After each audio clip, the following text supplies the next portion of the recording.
मैं तो उसके प्यार में पड़ गया हूँ। वो है Khan sir. Oh my God, उस आदमी को तो पद्मश्री मिलना चाहिए जल्दी। ही is a 26-27 year old boy, I would say. And what a wonderful teacher he is. उनको तो मैंने भी अपना गुरु मान लिया है। कितनी बातें सीखा हूं उनसे। जहां गवर्नमेंट की बुराई करनी होती है वहां करते भी हैं, और जहां गवर्नमेंट का साथ देना होता है वहां भी साथ देते हैं। सो ही इज अ निष्पक्ष guy and I love him. So अगर खान सर आप इसे देख रहे हैं तो मेरी तरफ से आपको बहुत बहुत आशीर्वाद, बहुत बहुत दुआएं और बहुत बहुत प्यार। Keep up the good work and I love you very much. मैं फिर आपकी और आहिस्ता आहिस्ता यूट्यूब में देख देख के आपसे और बहुत सारी बातें सीखना चाहता हूँ। निगम ने खान सर पटना वाले के पक्ष में उनकी लोकप्रियता और उनके कार्य से प्रभावित होकर वो अपना प्रेम जाहिर किए। निश्चित रूप से बहुत से लोग हैं जो उनसे प्रेम करते हैं, और इंसान है, इंसान से प्रेम भी करना चाहिए। हो सकता है हमारे कुछ मुद्दों पर, कुछ बातों पर भेद हो सकता है, लेकिन हम इंडियन हैं, we the people of India, हम भारत के लोग, उसमें कोई शक नहीं।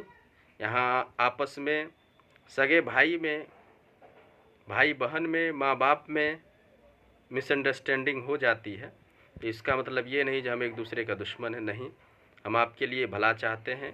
कुछ मुद्दों पर हमारी सहमति और असहमति हो सकती है, इसका मतलब ये नहीं जो हम आपके विरोधी हैं, हम आपके विरोधी भी नहीं हैं। एक तरफ लोग उनको मुल्ला कटमुल्ला भी कह रहा है, क्योंकि खान सर का मैंने एक वीडियो भी देखा।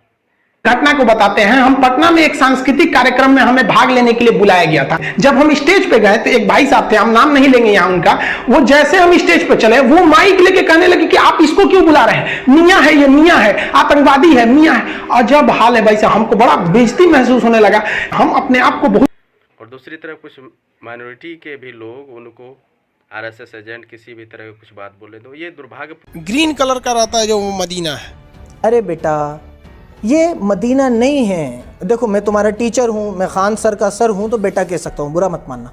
तो बेटा, ये मदीना नहीं है, ये है मस्जिद नबवी, इसे कहते हैं मस्जिद नबवी। 30 बात आपने कही। अब इस्लाम धर्म में क्या चीज़ है भाई, आपको जब नमाज पढ़ना है ना तो आपका सर इसी मक्का की ओर रहना चाहिए।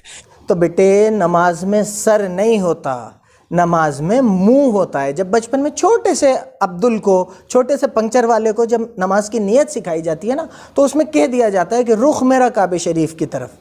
तो सर नहीं, मुंह। तो जिन बच्चों ने आपके वो वीडियोस देख ली हैं, उन्हें खान सर के वीडियोस ज़रूर दिखा देना। 3 चीज़ें। चौथी बात आपने कही, अब इस मक्का के चारों ओर घूमना जो होता है वो हज यात्रा कहलाता है। हज नहीं बेटे, चारों ओर घूमना हज नहीं है। चारों ओर घूमने को कहते हैं तवाफ। हज काबतुल्लाह, अरफात, मीना, मुज़दलिफ़ा के एक प्रोसेस को कहते हैं। इसके चारों तरफ घूमना हज नहीं होता। अब आपके चक्कर में कोई बच्चा कहीं उलझ जाएगा कि बस ये चारों तरफ घूमना हज होता है या इसे हज कहते हैं, तो वो बेइज्जत होगा ना, उसकी बात पिटेगी। ऐसा नहीं करता अपने स्टूडेंट के साथ। मुसलमानों में एक चीज़ बहुत पश्चिम मुँह करके वो झूठ नहीं बोलता है सब।